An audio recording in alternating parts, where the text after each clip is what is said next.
Yeah, wonderful people, viewers and subscribers, you're welcome back again. Talking about the agitation for the release of Nnamdi Kanu and the hypocritical silence or shying away from the message of Nnamdi Kanu by political class, which I've addressed in my previous video. Ifeanyi, the senator of Anambra South Senatorial Zone, had really touched it the way it should by speaking out on this matter in the way our people should understand. Nnamdi Kanu is not in support of sit at home. He has said it publicly in one of his appearance in court. Why did they still sit at home? Someone is cashing in on Nnamdi Kanu's. So what is it that he can do if he's released? Nnamdi Kanu has a lot of followers, has a lot of believers. I believe these are things that we can put on the table of this, discussion once we're able to have Mr. President nod to see, to look into Southeast issues. The agitation is a political issue about the inequality, you know, the way an Igbo man is seen in Nigeria, you know, the way we are not having our way in things where we're supposed to have our way nationally.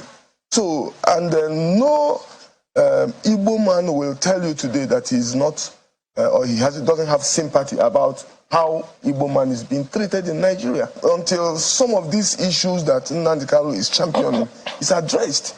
Then we can have a better Nigerian, and we can have understanding that we belong to this country. Do you understand me? It's really affecting us. It's really affecting our political structure. It's really affecting the way Igbo man is seen in Nigeria. So really, it needs to be addressed. I am totally in support that the agitation should be done in a manner that is very democratic, not with gun, not with you know, or killing our people. You don't kill the same people you're agitating for. You don't do it nowhere in the world. So it's about strategy, and also it's about us sitting down and negotiating. But the strategy of sitting at home, you know, killing our economy, killing the same people you want, and then different armed militia is rising up, using that opportunity to cause mayhem. Because if you are sitting at home, you are just like a lazy dog, you know. And the point is that some of those people promoting this sit at home, they are also in their respective countries working on the same Monday. So it doesn't augur well for all. I believe in every discussion, in every dialogue, in every roundtable arrangement, there are things that are being said, and people are bound to keep to their own part of the agreement. So I strongly believe that releasing Nnamdi Kanu will be a very good step towards, you know, resolving the issue of Southeast. But it's, you know, it's not today. So these are things that, you know, one needs to look at. It's not something that started today. You know, so we need to go back and see, no, this region has really, you know, we need to change our strategy towards, you know, the political structure on how we can, for me, I have Nigeria as my country, and Nigeria will remain my country. You know, so what I'm trying to say is that we must, within the political structure also, work hard. God has given us very good, you know, sense of humor on how we succeed in our life, self-determination. So we need to work hard. We don't even really need so much, you know, to get our region developed, and then something will come up. So if we are going to sit in a table and then take a real position, we are lacking that leadership structure that can take our people to our Eldorado. For me, I strongly believe, and as an Igbo man, that we have what it takes to beat and to be better than even Dubai. So it's all about political will for us to get to that level. And one day, definitely it will come. But meanwhile, we must continue to ask for what is due to our people from the Federation of Nigeria. I agree with him totally when he said that we must separate the agitation from the criminals who are perpetuating all manner of crimes, kidnapping, armed robbery, selling of human parts. It is happening. All manner of violent crimes hiding in the guise that they are enforcing one sit at home or the other, and also ultimately destroying our very livelihood. They don't mean well for the Biafran people living in Biafran land. Especially those of you who say, I'm Biafran, I support the sit at home. Although we acknowledge the fact that some people have hijacked the mistake of Nnamdi Kanu. Nnamdi Kanu is not a man without any mistake. He is not a man that is infallible. We are all humans. We make mistakes. But somebody somewhere have captured the mistakes of Nnamdi Kanu of introducing a forceful sit at home. Don't forget that. Yes, we knew that. There was a time Nnamdi Kanu said, if you don't sit at home, we will force you to sit at home. Anybody, any chairman of any market that is opened, any market you open, the chairman will hear from us. In Biafra land, any market you open, you will hear from us. We lost 5 million people. And you can, if you don't sit at home, we'll make you sit at home by force.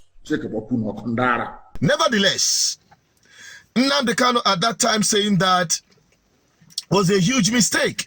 If you don't remember, let me remind you that I was the one that actually advised Nnamdi Kanu, Uchemefo, and the rest of IPOB to boycott these street protests, which has resulted in killing of our people on various occasions. And the high point of it was what happened at Mpo Junction, where many were massacred. I think after that, it was when Nnamdi Kanu now realized that what I said was actually the best alternative during every 30th May remembrance, that Biafrans should sit at home as a way of protest in standing in solidarity for the agitation of Biafra.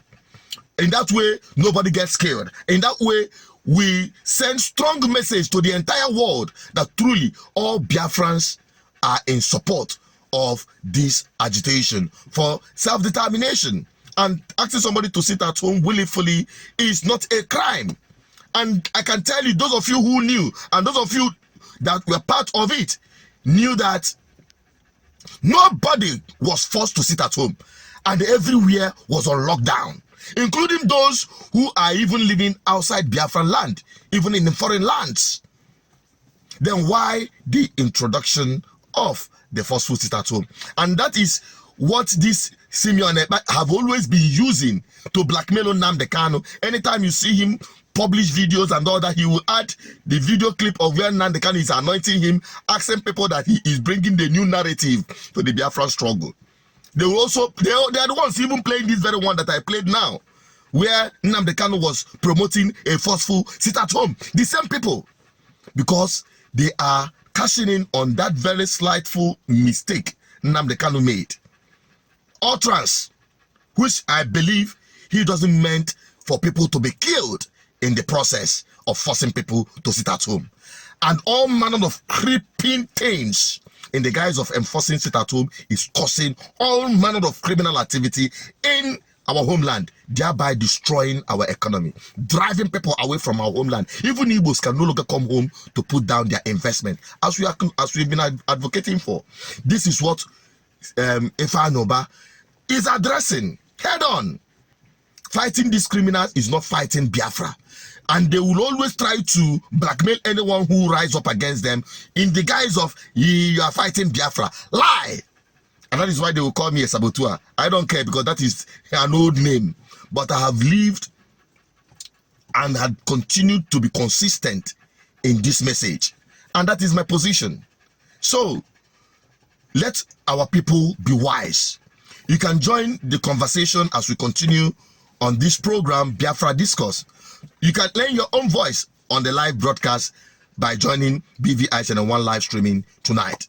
And talking about the message of the messenger, which is Nnamdi Kanu, is something he have also addressed in terms of marginalization. But I'll leave that on the next video, which is important you watch, reflecting on what Uchechukwu Merije and Bulie said during the Oputa panel. Don't miss that video. It is very crucial. I'm signing out. I'm an advocate for good governance, a bona fide, full-blooded Biafran without any apology. I believe our people should embrace this truth, because it is this truth that will set us free. Bye-bye for now.